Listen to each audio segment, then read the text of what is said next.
Y por eso nosotros trajimos a Inti Bonomo a este programa para que siempre nos traiga las noticias y las novedades sobre toda cuestión ecologista, Exactamente. todo activismo ecologista o políticas ecológicas, Ciencia. toda la ecológica. Todo. Y hoy no es un buen día para el ambiente. Viniendo para acá nos enteramos que habían aprobado el trigo HB4 en Brasil. Y eso es un trigo transgénico desarrollado en Argentina que ya estaba, digamos, aprobado en Argentina, pendiente de lo que pasaba en Brasil, que es nuestro principal destino comercial. Se aprobó. Este trigo transgénico es, por un lado, resistente a las sequías. Ajá. Que eso está buenísimo, es algo necesario frente al escenario de cambio climático que se nos viene. Ok. Pero es también resistente al glufosinato de amonio, que es un agroquímico que es hasta, digamos, por lo menos por lo que se sabe, es bastante más tóxico que el glifosato, digamos. O sea que en lugar de estar yendo hacia el lugar de sacarnos los agroquímicos de encima, de estar produciendo de manera más segura, más controlada, lo estamos empeorando, ¿no? Todo esto en el marco del contexto de la semana pasada, que yo vi que ustedes lo mencionaron, que rociaron a un par de pueblos de Chaco con agroquímicos y terminaron en el hospital. Y vos decís, acá hay lobby. Hay veces que hay lobby como diciendo, mira, yo voy a hacer un trigo que te va a crecer todo el año. Vamos a vender millones y todo, pero también voy a tener que ponerte este agrotóxico. No, es que... Hay como una cosa como de un win-win entre dos partes. Es decir, bueno, yo te hago un trigo que tal cosa, pero además vos vas a vender tu agroquímico. Porque estas cosas la terminan cobrando casi... La terminan comprando casi los estados, ¿o no? En general lo que termina los agrotóxicos y las cosas. Varía de acuerdo a las distintas partes del mundo. En Argentina en general no se paga la semilla y se paga el agroquímico, digamos. Así es como hacen negocio algunas empresas, digamos. Con la soja RR no es que se compra la semilla. Pero yo creo que es realmente a esta altura yo creo que es bastante más ignorancia que lobby, digamos. Más allá de que debe existir, que debe ser un factor, en el sentido de que hay gente que realmente no le entra en la cabeza que esto es un problema y vos le mostrás los 1000 artículos científicos que están compilados de glifosato, de los cuales 300 son sobre salud humana, de distintos tipos de cánceres, cuestiones en la piel y demás, y no pueden con esa realidad. Yo creo que pasa más por eso, ¿no? Por una generación que no está dispuesta a ver la evidencia científica y que sigue pensando en un modelo que hoy atrasa y que además no va a tener mucho mercado en el futuro, digamos. Yo no sé cuánto va a durar esto, porque la gente no va a querer comer este trigo. Claro. No, probablemente no. No sé, depende de qué información le acerques a la gente, porque viste que la gente también compra con ignorancia. Bueno, incluso nosotros muchas veces te comprás, viste, qué sé yo, te comprás la mandarina 4 estaciones que no tiene semilla, que decís, bueno, después te das cuenta que es una alienígena esa mandarina. Lo interesante de esto es que los productores fueron, digamos, en general, viste que estamos encontrados los ambientalistas con los productores. Digamos, ¿no? Los productores vienen a hacer algo, los ambientalistas otra cosa. Acá no pasó eso, acá pasó al revés. Los productores fueron los primeros que se preocuparon porque dicen, che, no me vendan este trigo, porque además tiene riesgo de contaminación, ¿no? Si bien es bajo porque es un híbrido, existe ese riesgo. Y no me vendan este trigo, porque no en ninguna parte del mundo se comercializa trigo transgénico hoy. Claro. Es algo como es el pan, es algo muy sensible. Ningún país hasta ahora había hecho este intento. Nosotros vamos a ser el primer país en el mundo en producirlo y Brasil, al parecer, el primero en comprarlo.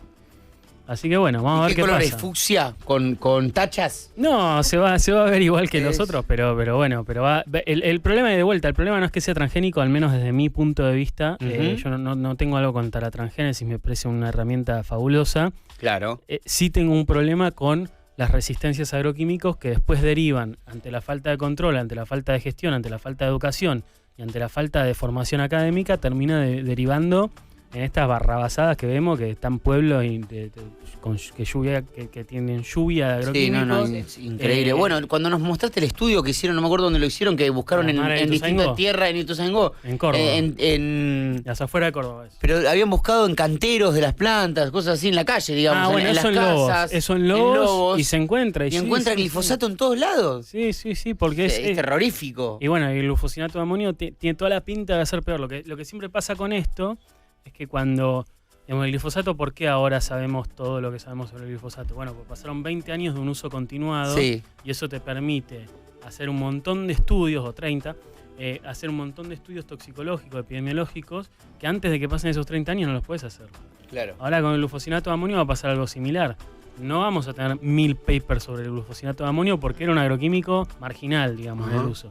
Ahora, dentro de 20, 30 años, si se empieza a utilizar como se utilizó el glifosato, vamos a empezar a ver los problemas que tenía el glifosato con el glufosinato de amonio, pero además con una parte importante, con la simbiosis que puede haber entre distintos agroquímicos. Porque cuando vos haces un estudio toxicológico, no sé, vos le pones sal y le das crema de arvejas a alguien, y entonces vos ves si eso le hace bien o no a esa persona. Claro. Ok. En este caso, solo Tamara. Y es un problema de los diseños científicos eso, porque en lo que pasa en la práctica es que ella va a comer el puré de arvejas de Lucas. Sí, repleto yogurcito de sal, diría yo por la consistencia. pero llega a su casa y se come otro yogur y se come otras cosas que también tienen sal. Sí. Entonces, Claro, lo que no hacen los estudios epidemiológicos es, hasta ahora, es las interacciones. Entonces vos en realidad no estás comiendo glifosato nada más. Estás comiendo un poquito de glifosato, pero un poquito de glufosinato de amonio, un poquito de atracina. Claro, una interacción con cualquier medicamento, como cualquier cosa. Y ese combo es muy difícil de estudiar y de probar, con lo cual es muy probable que aún pensando en esos estudios estamos subestimando los impactos. La verdad que es un paso en la dirección contraria a la que uno imagina un mundo. No, y los impactos siempre se ven como a largo plazo, ¿viste? Juegan mucho con eso. O sea, es el tema. Hasta que un día vas al baño y haces una planta. Claro. Vas al baño y te sale un palo borracho, te sale de la cola y decís, ¡qué mal!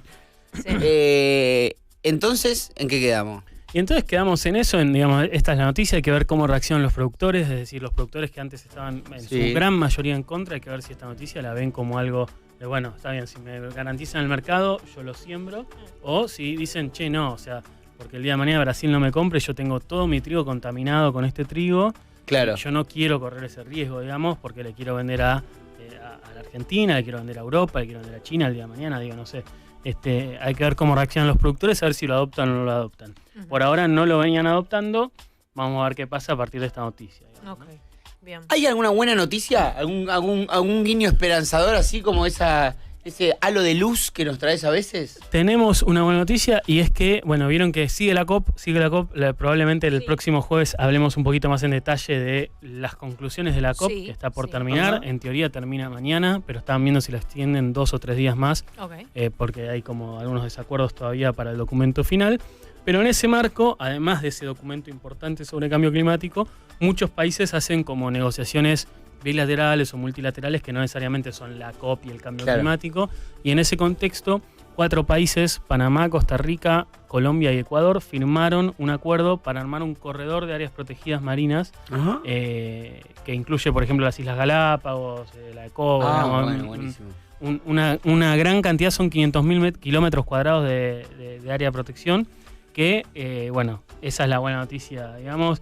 El principal foco de eso es que va a estar cuidando las aves migratorias, es decir, es una zona por donde pasan un montón de animales que migran, que pasan un periodo de su vida ahí y después siguen, con lo cual es muy importante que eso se conserve. Y bueno, estos países se comprometieron mediante este acuerdo a hacer acciones mancomunadas para cuidarlos a todos. Así que eso es una buena. Si el día de mañana tenemos la oportunidad de viajar para allá, vamos a disfrutar más. Yo me imagino que vos, habiéndote dedicado a esto ya una vida, no sé hace cuánto tiempo arrancaste con esto, 10 años, 15, 10 años, bueno, 15 años. Hace 15 años, una carrera no larga.